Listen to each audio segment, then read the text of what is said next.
샬롬. 2025년 4월 생명의 삶 개관스쿨에 오신 얼반 온누리교회 귀한 성도님들을 주님의 이름으로 환영합니다. 3월부터 계속해서 저희는 민수기 말씀을 묵상하고 있습니다. 민수기는 이집트를 탈출한 이스라엘 백성들이 광야에서 겪는 일들을 기록한 책입니다. 민수기 1장부터 7장까지는 하나님께서 이스라엘 공동체를 어떻게 당신의 공동체로 세워가시는가에 대해 살펴보았습니다.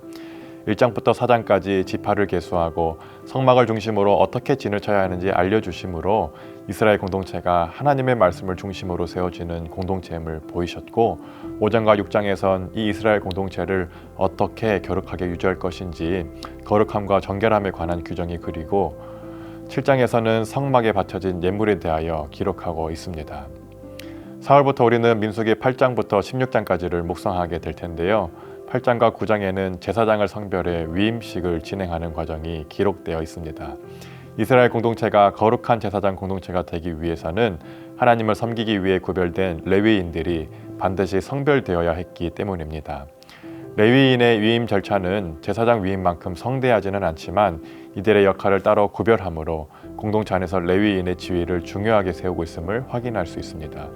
이때를 기점으로 이스라엘 백성은 두 번째 유월절을 지키고 약속의 땅으로 향하는 광야 여정을 시작합니다. 하나님은 이스라엘의 모든 여정 가운데 함께 하셨습니다. 특별히 성막을 세운 시점부터 구름 기둥이 성막을 덮었고 불 기둥이 그 위에 임하였으며 두 기둥이 앞서가며 백성들의 발걸음을 안내했습니다. 이는 하나님의 지속적인 임재와 보호가 그들과 함께 했음을 보여줍니다. 10장에서는 나팔 신호에 대하여 안내하고 있는데요. 특히 전쟁에 나갈 때 나팔을 불면 하나님께서 이스라엘 백성들을 기억하고 대적으로부터 건지실 것이라는 약속이 함께 제시됩니다. 이렇게 이스라엘 백성은 하나님의 임재의 상징인 언약궤를 앞에 세워 광야를 행진하기 시작합니다. 11장부터 12장에는 광야 여정을 막 시작한 이스라엘 백성들의 하나님을 향한 원망과 불평이 기록되어 있습니다. 민수기 11장을 기점으로 출 이집트 1세대는 줄곧 하나님을 대적한 반역자 무리로 그려지고 있습니다. 이 출 이집트 1세대는 그 다음 세대가 역사의 주역으로 등장하기 전까지 계속해서 하나님을 향한 불평과 원망을 쏟아내고 하나님께서 이들을 징계하시고 모세의 중보를 통해 용서받는 패턴이 반복적으로 그려지고 있습니다. 이와 같은 현상은 광야의 척박한 환경이나 모세의 지도력에 문제가 있어서라기보다는 이집트에서 바로를 섬기며 종로를 타던 시절에 대한 왜곡된 기억으로 인한 것이었습니다. 이스라엘 백성은 하나님만을 왕으로 섬기기를 원하지 않았고 모세를 지도자로 세우신 하나님의 주권을 인정하지 않았습니다. 결국 자신들을 인도하시며 보호하시며 책임지시는 하나님을 신뢰하고 의지하고 따르지 않았으며 그 결과가 이후 민수기 13장부터 16장에서 그려지고 있습니다. 13장부터 이스라엘 공동체는 가나안 땅 정탐을 시작합니다.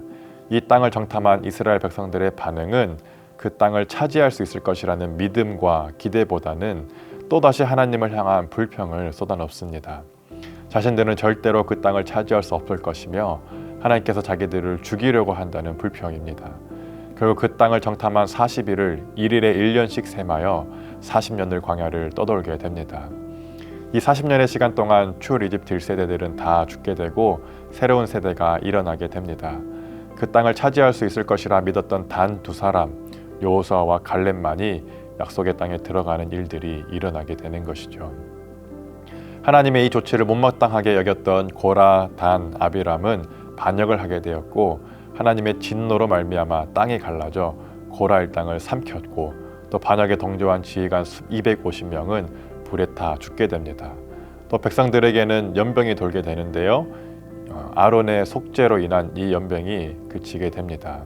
민수기 8장부터 16장은 약속의 땅으로 당신의 백성들을 인도하고자 하는 하나님의 열망과 또 반복되는 죄와 옛 습관으로 약속의 땅을 차지하지 못하는 이스라엘 백성들의 모습과 하나님과 이스라엘 백성 사이를 중재하고 중보하는 모세와 아론의 모습이 그려져 있습니다. 사흘 한 달간 하나님의 말씀을 묵상하실 때 우리의 삶 가운데 언약을 성취하고자 하시는 하나님의 마음과 반복적인 죄와 옛 습관으로 말씀을 믿음으로 받지 못하는 우리의 연약함을 마주하는 동시에 우리의 중보자 되신 예수 그리스도를 통하여 우리의 삶과 인격이 온전히 회복될 것을 소망하면 좋겠습니다. 특별히 4월 둘째 주에는 고난주간과 부활절 큐티로 함께 하는데요. 우리를 위해 죽으시고 부활하신 주님을 깊이 만나는 4월이 되시면 좋겠습니다. 4월 한 달도 말씀을 묵상하며 승리하시는 얼바인 온누리교회 모든 성도님들이 되시길 주님의 이름으로 소망합니다.